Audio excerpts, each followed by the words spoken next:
Lubos rin nga na maalam ang radio broadcaster nga si G. Sorudo o kon mas kilala bilang Boss G kang ana mga tagparamati sa 102.1 The Real Boss Radio. Nagtaliwan ang broadcaster alas 5 kang aga katong tinalikdan nga Hulyo 28 matapos ang padayon nga pagpaningwa nga bulngon dia sa Angel Salazar Memorial General Hospital. Suno sa manghimata kang broadcaster, gindara ang mamahayag sa ospital katong Hulyo 25 matapos nga ginatake kang balatian nga stroke.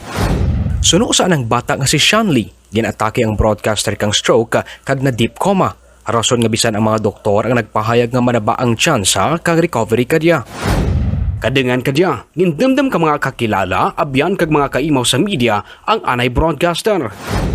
Para sa manunulat kag suod nga abyan kang broadcaster nga si Leia Pagunsan Tambanillo, ang mga matuod nga abyan parehas kang mamahayag ang mabudlay sa gapon kag indi maislan. Magkapabili naman si Sorudo bilang manang para sa anay anchorman kang Boss Radio kag dulad news anchor sa Radyo Bandera Antique nga si Nestor Napalingga Jr. Para sa media practitioner nga si Stephen Louis Checa, masabo pinsaran nga amat-amat nagakabuhin ang mga miyembro kang media sa probinsya nga kinaanglanon kang komunidad.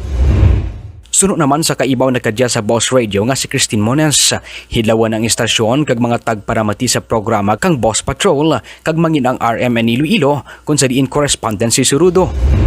Para naman kay Police Captain Brian Alamo, hepe kang Lawaan Municipal Police Station, si G ang isara sa mga aktibo nga media partner kag may baratyagan sa pagtugro kang tampad nga public service.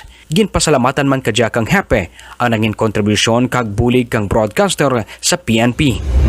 Si Sorudo ang anchorwoman kang Boss Patrol program sa 102.1 Boss Radio kag Bureau Chief kang Journal Visayas sa Antique. Tanaman kadya ang konektado sa RMN kag GMA Iloilo. Sa tilad, nahaya ang bangkay kang broadcaster sa Andang Balay sa Barangay Badyang San Jose kag nakatala na nga igalibong sa paraabuton nga Sabado, Agosto 13 tuig 2022. Sa gusto pagidjali nga ridya nga mag-view ridya kay Boss G ridya as of now ridya lang sa may Badyang no Badyang Balay kag makita mo man guys ang ana nga picture diyan sa may picture niya sa may sagwa, hindi kita mo matalang kung di ka mo maagi sa may kubay.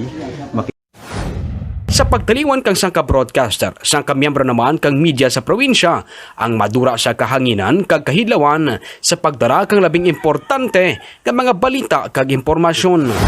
Para sa The Public Record, Mark Anjo de la Gracia, The Kinaraya Chronicle.